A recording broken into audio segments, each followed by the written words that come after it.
Starship for the Atari 2600. Developed and published by Atari, it was released for their video computer system on September 11th, 1977. Designed by Bob Whitehead, up to 2 players take control of the Starship by way of the crosshairs and have to shoot all the enemies you come across so you can rack up the points.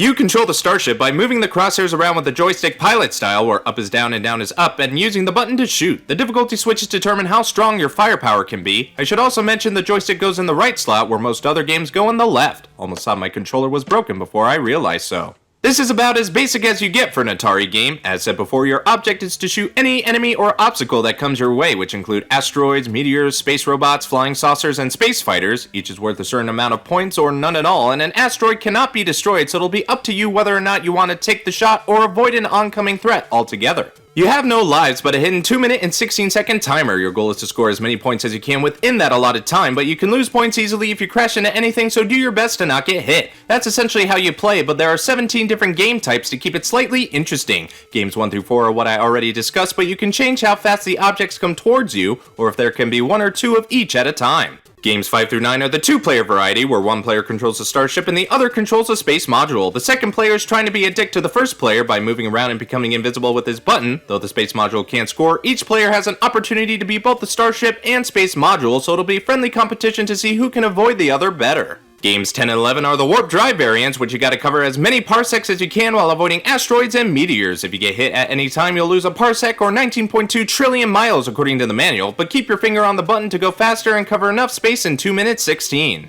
Games 12 through 17 switch it up to a lunar lander variant, which is a whole new game altogether. You control the lunar lander by maneuvering with the joystick and pressing the button to use your rocket engines, and the difficulty switches determine how accurate you must land on the moon. It isn't exactly like the arcade game of the same name, but it plays close enough. The object is to try and land on either the computer or second player controlled moon as many times as you can within the same time limit as other game types. Depending on the variant, you'll also have to avoid meteor showers, so there is plenty of challenge no matter which game type you play. Overall, this is a simple Atari game, not bad for their first space game on the system, also being based off their arcade game Starship 1. Not sure if it's worth more than one play, but it would be worth it to see the real Starship Enterprise.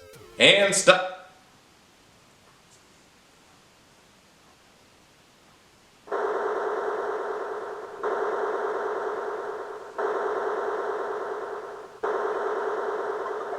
Thanks for watching, guys. Be sure to like, share, and comment on the video. And if you want to see more quick views, go ahead and hit that subscribe button. This is BrianTheBlue, and I'll see you next time.